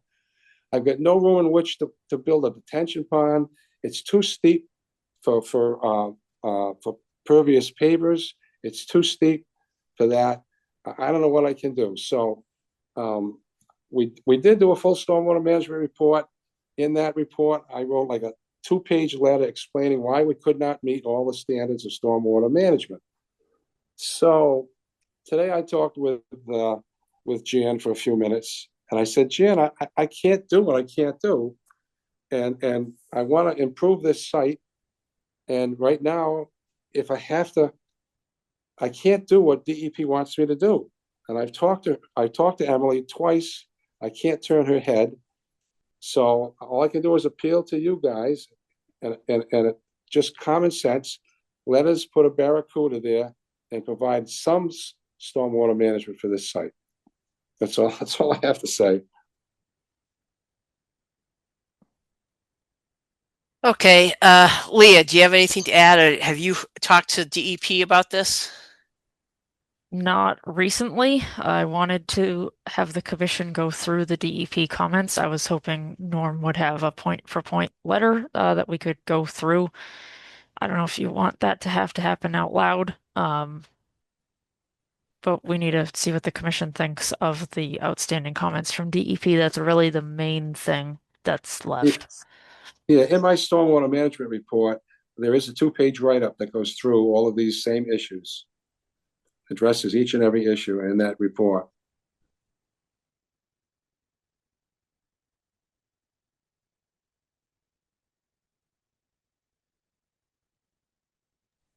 Do we have that report?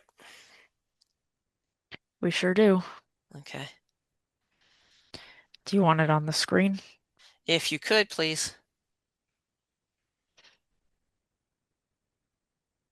I'm sure Jan's finding it now. Thank you. Just a question, Norman, as far as a barracuda, what kind of testing has been done on that?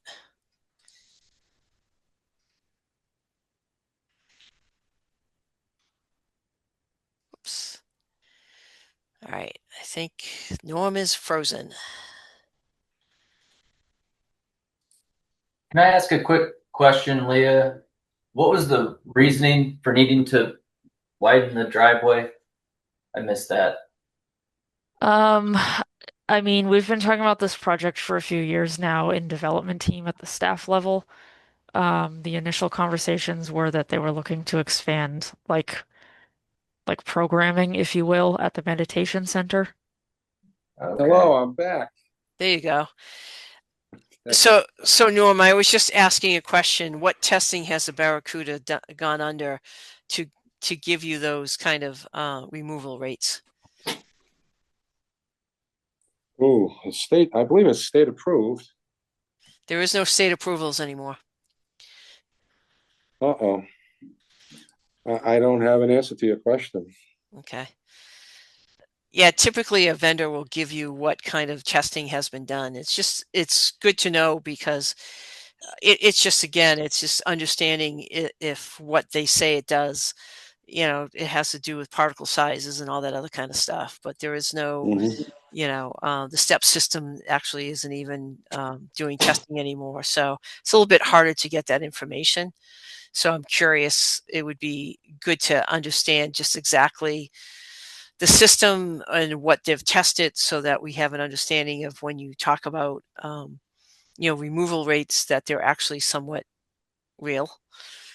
Yeah, I will get you that information. I'll be happy to get that for you. Okay. All right. Okay. So you say that the slope is too much for,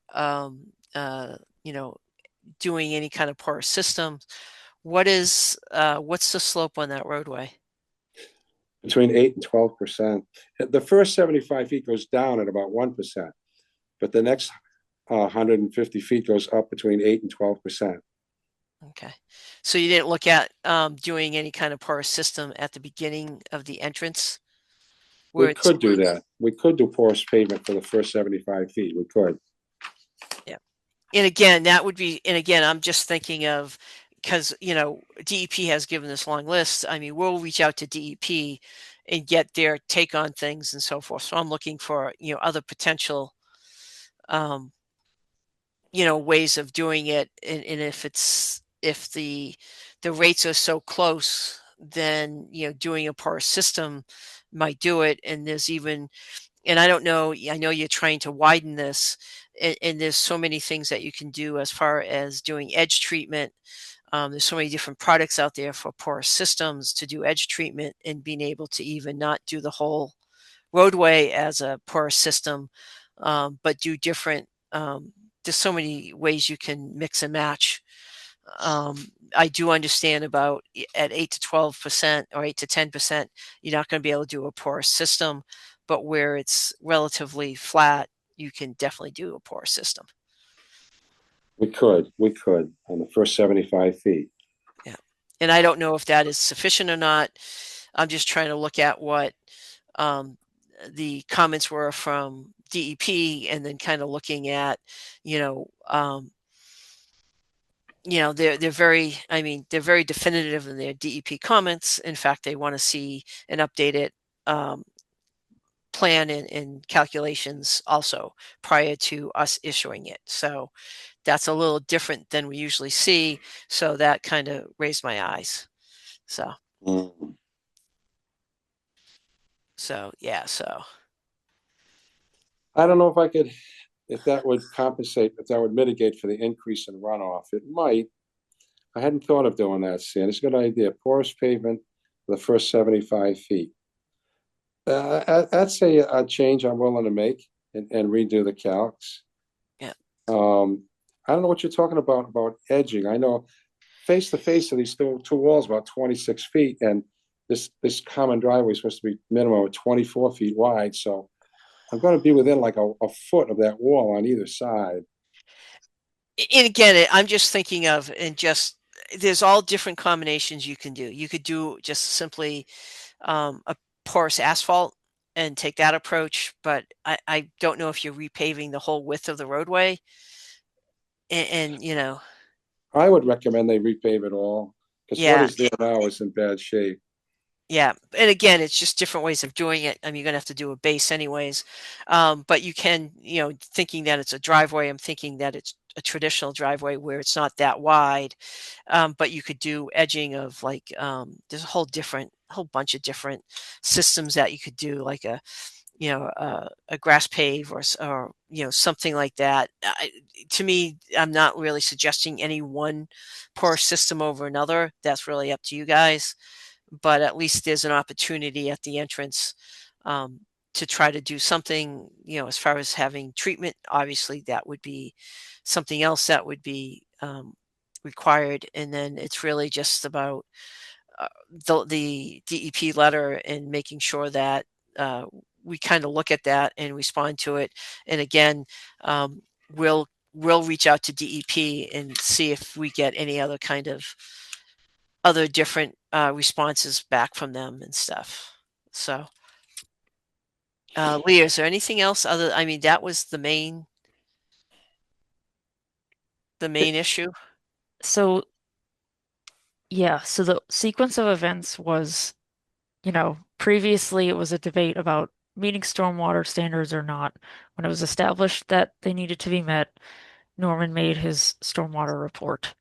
These comments were issued by DEP in response to that report.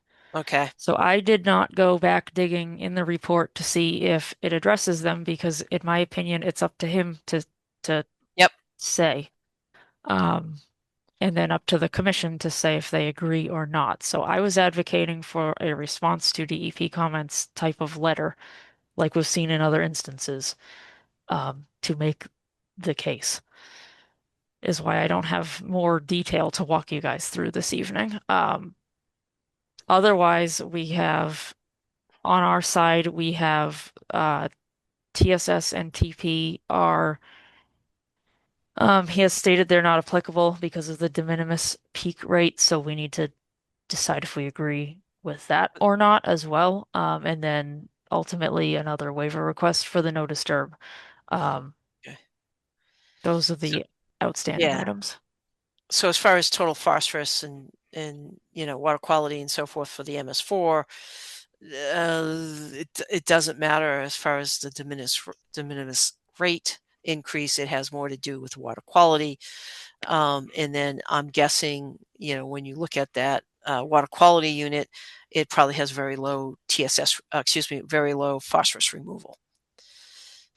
So where a porous pavement, you would have much higher total phosphorus removal. So I would like to request a continuance of 6 weeks so that I can do some soil testing and change our design to call for pervious pavement, and get you that information on the Barracuda. Yep. And then I'll write a new report and send that off to DEP. Maybe I should request an 8-week extension because it takes about 6 weeks to hear back from DEP.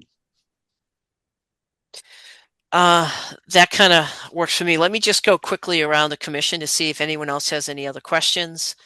So Travis, any other questions? Sandy, do your recommendations resolve the issue of the redevelopment project, or is that still an issue that we have to decide on as a commission? Regardless. Yeah, so we would have to, but based on the DEP letter and what they're saying in their interpretation of redevelopment, they're looking for the stormwater solution no matter what. So if the applicant is willing to go back and look at, trying to address that through a porous pavement system, that kind of takes off the table the redevelopment. Cool. That's it. Nothing else for me right now. Okay, great. Jonathan.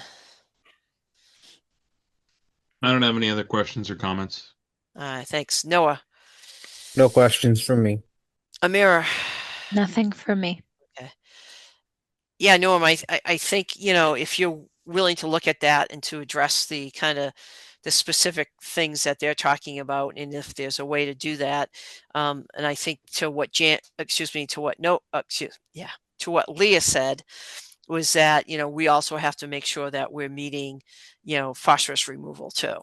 So that you can be done, you get a much higher removal rate with a porous system than you do with some sort of water quality unit. They usually have typically really low removal rates. So, Yep, yep. and so let me just put this over to Jan. If anyone in the public or attending has any comments or questions, please raise your hand. We're happy to call on you and answer any questions you may have. Jan, if you keep an eye on that, see if anyone does that. Other than that, is there anything else, Leah, that we need to do right now based on this conversation? Nothing right now. Okay, that sounds good. Jan, anyone raising their hands? No attendees, nothing from the public. I figured that, but I wanted to ask the question and have it on the record. So, all right. So Norm, so you're looking for an 8-week 8-week extension? continuance, yes. What's do we have a date on that? I do not. I would say by your second week in March, probably second meeting in March. Do we have Give me a that? second. Yeah. What was it? I just said give me a second. Okay. I thought you said the second, and I'm like, that doesn't make sense to me. No. Okay, March, not February. Yeah, I would say, yeah. First March meeting is March 3rd, How about the second March meeting? the 17th. Yeah, I would like ask for the 17th. Okay. Sounds good. So do we have a motion? Move to continue the hearing for 162 Old Upton Street to March 17th, 2026. Wow, Second. 2026. You would have to say that. Do I have a second? Second. Thank you. Roll call vote. Travis. Yes. Jonathan. Yes. Amira. Yes. Noah. Yes. I am also a yes. The motion carries to continuance to March 17th. So, All right, thank you very much. Thank you. Yep. All right, Leah, what else do we have left to do? One action item, the continued conversation about the request for certificate of compliance for 3 Leland Street. Okay. So we do have the homeowner, his representative. I'm happy to give my notes as well, but you can start with them if you'd like. So I would go with the applicant for 3 Leland Street if you want to give us any updates. Sure, I'll speak up first. John Federico with Guerrier and Helmon. Craig Johnston is present as well. As far as updates go, we've provided the commission with the invasive species removal report that we received from Goddard Consultant. We have updated our plantings and added in a few extra notes regarding the area disturbance, how much we're proposing to replicate. And then based on some feedback from Craig after meeting with Leah and Jan, we have added in additional conservation signage at 20-foot spacing going all the way down the proposed or existing armored slope that's there. And we have also provided the requested narrative for the plantings. All right. Thank you on that. Leah, do you want to fill in on what you've seen based on your review? Yeah, so if we just back up a little bit back to the invasive species management plan, because I know that was left as sort of still a possibility that we've been exploring, and we asked for the report last time. So we received that report, I reviewed it. It would require 2 treatments the first year and potential follow-ups subsequent years. So as we've been talking about, that would prolong this order of conditions. It also aims for control of the 6 identified species versus eradication they felt was not feasible. And it possibly introduces herbicide into the no disturb. Given those items, I felt it was reasonable to go the planting route instead, but obviously that decision's ultimately up to the commission. Thank you. So under the planting plan, they're now proposing, as mentioned, a 1,190 square foot planting area to compensate for their 1,179 square feet of encroachment into the no disturb. They have plantings, they have a seed mix, they have the no disturb signage ahead of the plantings. I did just want to flag, I'm not sure if that signage is going to be ahead of the planting area to the south. It's a little hard to tell, but if that's not the case, if that could just be a little minor tweak.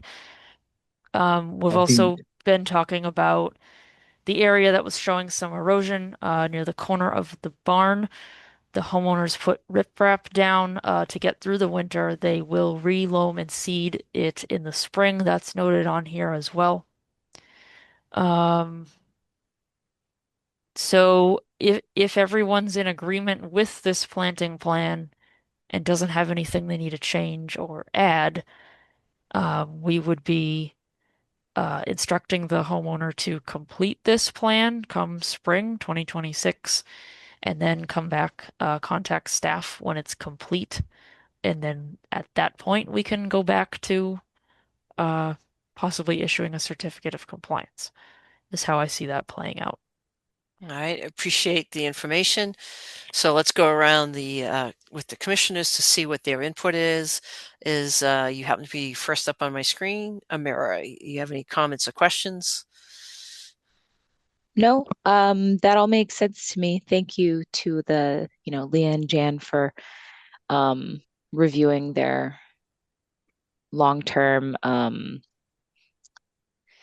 invasive species removal plan. I think the commission staff recommendation makes sense to me, and that sounds reasonable. So I don't have any other questions or comments. All right, thank you very much. Jonathan? I echo exactly what Amira just said. Very good. Travis? I'd like to.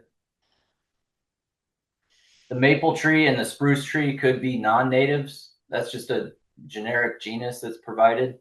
I want to make sure that those are native varieties that are planted. And I strongly disagree with planting buttonbush in an upland area. That's an obligate species. I would recommend 9-bark. I've grown those successfully in my yard. It's fact wet. I think it would do better. I think buttonbush is a poor choice. And the maple tree and spruce tree need to be native species. Okay. So I don't know how we can resolve that. Let's ask that question right now to the applicant's representative. Is that a big change? Is that something that? As far as it goes, I'm gonna have to default to Craig and his arborist on the spruce and maple tree that's there. But as far as the swap for buttonbush, that shouldn't be a problem on my end to update. If Mr. Johnson doesn't have any objections to that, I would just like to have that just reflected in a condition, and I can always provide an updated plan at a later date. If those are already planted. Sorry? The maple and spruce are already there. Yeah, so I'm just not sure if those are already planted as native or if those are non-native plants. I'd have to confirm with them on that. Okay. But if there are any conditions associated with this, I'd just like to request that, instead of us having to come back or keep resubmitting plans, just to have anything for the buttonbush swap out to be conditioned. We'll definitely make sure that we get that taken care of. If you do need to see a revised plan, we can get something turned around a little bit later this week for you with a different plan. That's a reasonable request. I don't have a problem with that. Travis, do you have any kind of problem with that kind of approach? No, as long as that works for Leah and Jan. Leah, is that okay? Just kind of. So it's interesting because we kind of aren't voting tonight because we aren't issuing the certificate of compliance or not. So we're just kind of, I don't know, reaching a conclusion. We can send a follow-up letter for sure, putting any items in it, but it's not really a condition. Yeah. So just going back to the applicant's representative, we do definitely want to document it. So you have that. So when, you come back and everything, we just have a good, documentation of everything that was said so that we don't go around in circle next time. Sure. Is No, not a that problem. sufficient? Yeah, no, I can definitely make any revisions there for you folks, just so we're not spinning our wheels or anything. Okay, sounds good. Noah, any kind of questions or comments? Nothing from me. I'm sorry, Travis, did you have anything else to add? I would have chimed in. I'm good. Thanks, Sandy. Okay, no problem. And I kind of go with what Amira was saying. I appreciate the looking at the invasive species management plan. I think it's a balancing thing, and I'm absolutely fine with going with the additional planting, and I'm fine with documenting Travis's comments there, and so that we have it. So when we come back, when the applicant comes back after everything's planted and so forth in the spring, we can all have the documentation. So again, I don't think we're voting on anything. But we do want to document it and make sure that this is in the record in the minutes so everyone understands. So is that correct, Leah? Yes, I just want to ask what the species was that Travis suggested instead, and are we holding to that one, or are we just asking for like a general substitution? General substitution would be fine, but I would recommend 9-bark because it's native. It looks good in residential settings. I think it's better than buttonbush, and it will grow better. And that's Physocarpus something or other. Can you email me that? 9-bark. Yeah. Okay. All right, go back to the applicant's representative. Does that all sound good? That's perfectly fine with me. I'll just let Craig chime in if he has any questions, additional comments at this point. I have no objections to that. I don't know what a 9-bark plant looks like, but I'll certainly do my research on that. And just stepping back to the spruce and maple, actually my daughter brought those over from the Arbor Day in town here in Grafton. So I'm assuming they're native, but I'll do the research on that to confirm that. I appreciate that. And again, I think what we're trying to do is make sure we document everything. So when you come back after everything's planted in the spring, we can all be on the same page and move forward. So. Okay. Sounds good. Any other questions from the applicant? Otherwise, I think thank you for being so diligent in following up on this. I wish all the residents were as diligent as you have been, so we appreciate that. Doesn't always happen, so thank you very much. You're welcome. And thank you for all your help. Yep, and obviously looking to have you come back in the spring and have everything kind of be signed off at that point. So thank you. Agreed. All right. Okay. Have a good one. Thank you all. Thank you very much. All right, Leah, anything else left? That's all I have. Okay, I'm exhausted. Yeah. So, other than that, I think we only need one more motion. Motion to adjourn. Second. Roll call vote. Travis. Yes. Jonathan. Yes. Amira. Yes. Noah. Yes. I am also a yes.